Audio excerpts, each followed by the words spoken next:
ಮಹಿಳೆಯರು ಪುರುಷರು ಅಂತ ಸಪ್ರೇಟಾಗಿ ನೋಡಿದ್ರೆ ಮೊದಲು ಒಂದು ಮನುಷ್ಯರಾಗಿ ನೋಡಿದ್ರೆ ನಮಗೆಲ್ಲದಕ್ಕೂ ಉತ್ತರ ಸಿಗುತ್ತೆ. ಕೆಲವೊಂದು ಹಾರ್ಮೋನ್ಸು ಅವಳಿಗೆ ಹೆಣ್ತನನ ಕೊಡುತ್ತೆ, ಕೆಲವೊಂದು ಹಾರ್ಮೋನ್ಸು ಗಂಡಿಗೆ ಗಂಡು ಅನ್ನೋ ಒಂದು ಹಮ್ಮು ಕೊಡುತ್ತೆ.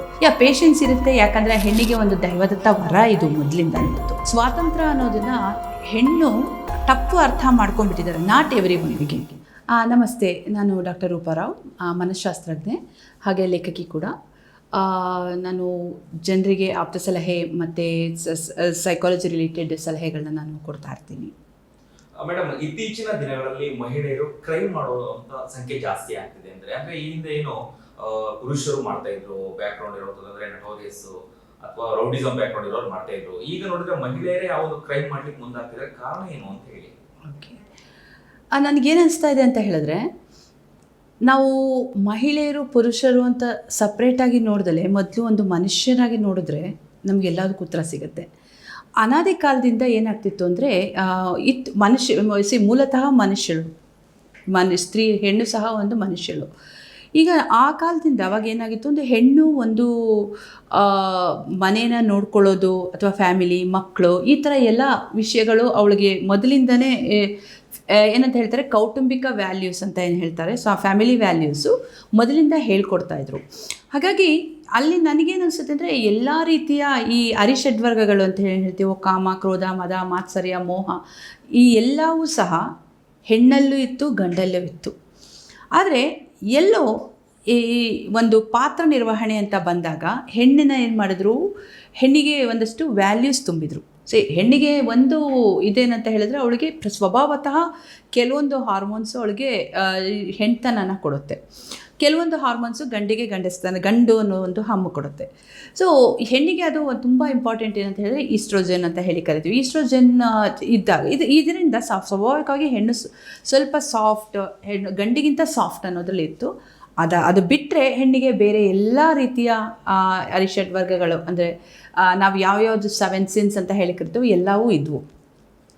ಆದರೆ ನಮ್ಮ ಒಂದು ಸಮಾಜ ಏನು ಮಾಡ್ತು, ಒಂದು ಕೌಟುಂಬಿಕ ವ್ಯವಸ್ಥೆಗೆ ಹೆಣ್ಣಿನ ಪಾತ್ರ ಬಹಳ ಇಂಪಾರ್ಟೆಂಟ್ ಅಂದಾಗ ಚಿಕ್ಕಂದಿನಿಂದ ಒಂದಷ್ಟು ವ್ಯಾಲ್ಯೂಸ್ ತುಂಬಿದ್ರು. ನೀನು ಹೆಣ್ಣು, ನೀನು ಇದನ್ನು ಮಾಡ್ಬೋದು, ನೀನು ತ್ಯಾಗಮಯಿ, ನೀನು ಸ್ಯಾಕ್ರಿಫೈಸ್ ಮಾಡಬೇಕು, ನೀನು ತಡ್ಕೊಳ್ಬೇಕು, ಪೇಷನ್ಸ್ ಇರುತ್ತೆ.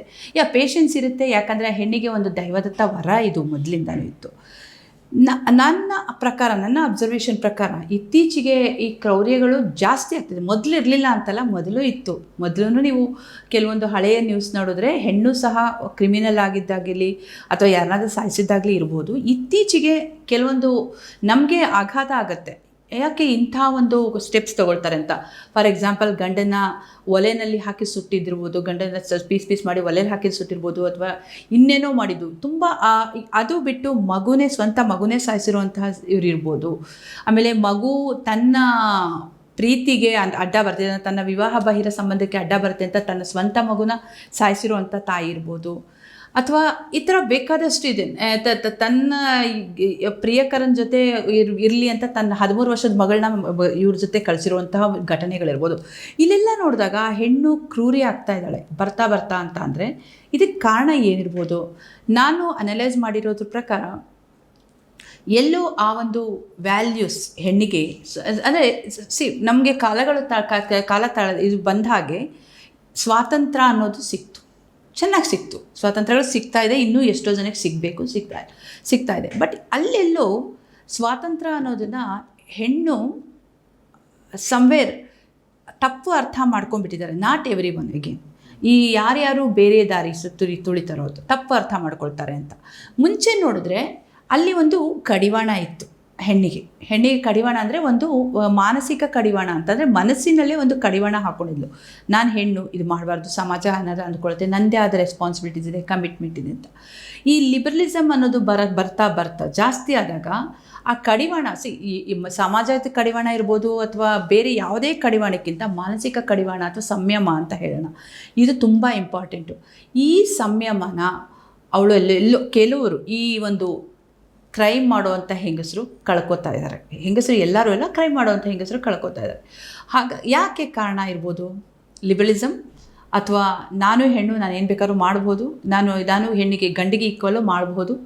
ಮತ್ತು ನಾನು ಒಂದು ರೀಸೆಂಟ್ ಎಕ್ಸಾಂಪಲಲ್ಲಿ ಒಬ್ಬರು ತಾಯಿ ಹೇಳ್ತಾರೆ, ನಾನು ನನ್ನ ಡೈವರ್ಸ್ ತೊಗೊಂಡಿದ್ದು ಅಂದರೆ ಮಗುವಿನ ಬಗ್ಗೆ ಯೋಚನೆ ಮಾಡಬೇಕಂತಂದರೆ ನಾನು ಮಗುವಿನ ಬಗ್ಗೆ ಯಾಕೆ ಯೋಚನೆ ಮಾಡಬೇಕು, ಮೊದಲು ನಾನು ಆಮೇಲೆ ಮಗು.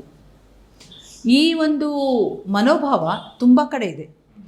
ಯಾವಾಗ ನಾನು ಅಂತ ಬಂದಾಗ ಏನು ಆಸೆ ಜಾಸ್ತಿ ಆಗುತ್ತೆ, ಆಕಾಂಕ್ಷೆಗಳು ಜಾಸ್ತಿ ಆಗ್ತಿದೆ, ಹಾಗೆಯೇ ಆ್ಯಂಬಿಷನ್ಸ್ ಜಾಸ್ತಿ ಆಗ್ತಿದೆ. ಏನೇ ತಡಿಬೇಕು ಅಂತ ಅಂದ್ರೂ, ಏನೇ ಪಡಿಬೇಕು ಅನ್ನೋ ಒಂದು ಉದ್ದೇಶಕ್ಕೋಸ್ಕರ ಮಹಿಳೆ ಎಂತಹ ಸ್ಟೆಪ್ ಬೇಕಾದರೂ ತೊಗೊಳ್ಳೋದು, ಅದರಲ್ಲಿ ಕ್ರೌರ್ಯನೂ ಜಾಸ್ತಿ ಆಗ್ತಾ ಇದೆ. ಮತ್ತು ನಾವು ತಿನ್ನೋ ಆಹಾರಗಳು ಅಷ್ಟೇ, ಕೆಲವೊಂದು ಆಹಾರಗಳು ತುಂಬ ಮನಸ್ಸಿನ ಮೇಲೆ ಮನೋವಿಕಾರವಾಗಿ ಬೀಳುತ್ತೆ ಅಂತ ಹೇಳ್ತಾರೆ, ಅದೂ ಸಹ ಇದೆ. ಆಮೇಲೆ ಈ ದೃಶ್ಯ ಮಾಧ್ಯಮಗಳನ್ನ ನೋಡ್ತಾ, ಯಾಕಂದರೆ ಅವಳು ಸಹ ದೃಶ್ಯ ಮಾಧ್ಯಮನೇ ನೋಡಿ ಬೆಳೆಯೋದು. ಸೊ ಆ ದೃಶ್ಯ ಮಾಧ್ಯಮನ ನೋಡಿದಾಗ ತಾನೂ ಮಾಡ್ಬೋದು ಅಂತ. ಈಗ ನೀವು ವೆಬ್ ಸೀರೀಸ್ ನೋಡಿದ್ರೆ ವಿವಾಹ ಬಾಹಿರ ಸಂಬಂಧ ಅನ್ನೋದು ತಪ್ಪಂತ ಹೇಳೋದೇ ಇಲ್ಲ.